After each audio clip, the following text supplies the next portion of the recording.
Hello, hello, hello. How you guys doing? It's Tuesday, March 22nd or 21st. It's beautiful out, and I was about to go for a ride, but I thought I would do another review real quick of the Joe Rocket Sonic R boots. Now, these boots are supposedly completely waterproof, and I currently have not tested that, but they're they seem like they would be. They have a waterproof gaiter behind the zipper, and they're pretty seam sealed, I would guess, or I would say. I'm not. I still don't know. Like I said, I haven't tested it quite yet, so. But otherwise, other than that, they've been holding up all right. I can't say that they've been, you know, excellent or amazing, but they have been holding up all right. These were only about $80 off of RevZilla.com, and for paying that much for a pair of pretty decent boots, waterproof boots, I'm not going to really complain too much about how they're holding up because I'll probably be getting a new pair of boots. These were my first pair of boots. Probably getting a new pair of boots here within 5 months or so. So, let's jump right into it. So, here is the Joe Rocket Sonic R. You can see they're a little beat up. I mean, I have been riding in them. They're not going to stay pretty forever, so.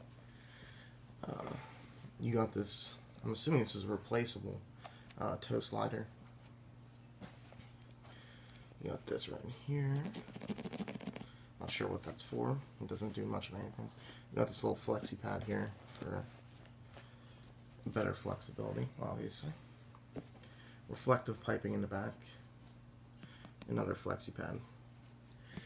Got a pretty strong ankle. It does bend some, but it's not too bad. This feels like suede, maybe some like waterproof suede. I'm not sure. This is all leather though, and you got a pretty hard shim protector.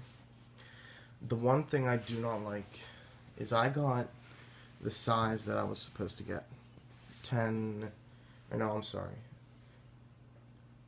The videos on RevZilla, they state your sizing options, and I believe they said to step down one if you were to, or if you were in between sizes. Like my normal size is 10 and a half. They didn't have 10 and a half. They had 10 and 11, so I didn't know if I should go with 11 or go with the 10. I ended up going with the 10, regardless of where I thought I should, or where I learned that from. But I ended up going with the 10, and I think maybe I should have went with the 11. So if you're in between, like I was, like 9.5, or if you're in between, like I was 10.5, go for an 11, because of this area. This is a high boot. I mean, this goes pretty high up to my mid, a little bit above my mid calf. And I have pretty muscular calves. They're pretty big. So it's really, I mean, it's not terribly hard. It's getting better now that they're starting to wear in, but it was pretty hard to get these to close up top and zipper the whole way up. Other than that, they're extremely comfortable, and they do the job. I mean, that's what they're there for. They're there to protect your feet, to make sure that if you go down, that you're not going to completely destroy your feet, and you won't end up walking around on nubs or something. So, again, let's take a look here. Pretty nice. Soles, just typical soles. There's nothing too extraordinary about these that I would say is out of the ordinary. So we got here a little stretch panel. This really doesn't do much, to be honest. You can just pull it back to kind of tighten it, I guess, when you have it on your foot. But you can see they have the Rocket insignia here on the foot. We'll open up this side. Give me 1 second.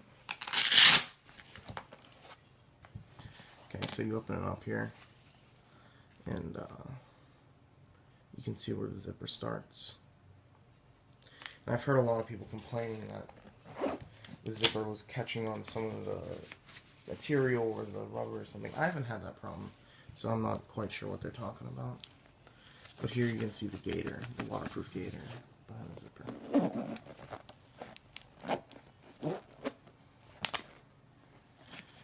The inside, nothing too special. But,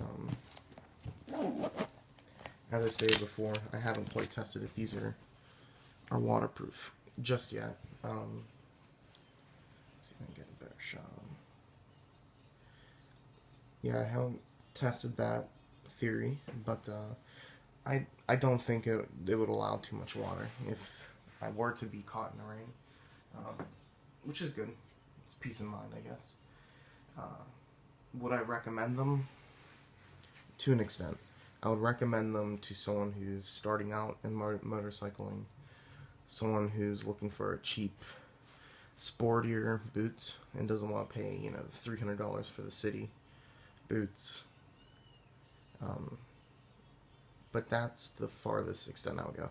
If you're an amateur or an advanced rider, I wouldn't really take it that far to getting these. You'd probably end up with something a bit more technical or something a bit more advanced, like the City or the I don't know, one of those boots, Alpine Stars or something like that. Other than that, these are great boots. Other than the, like I said, tightness in the upper calf. That's the only problem I have with this. They stay fairly cool. The seams have been holding up decently. I haven't really noticed anything out of the ordinary regarding the seams, but that's about it. Thank you guys.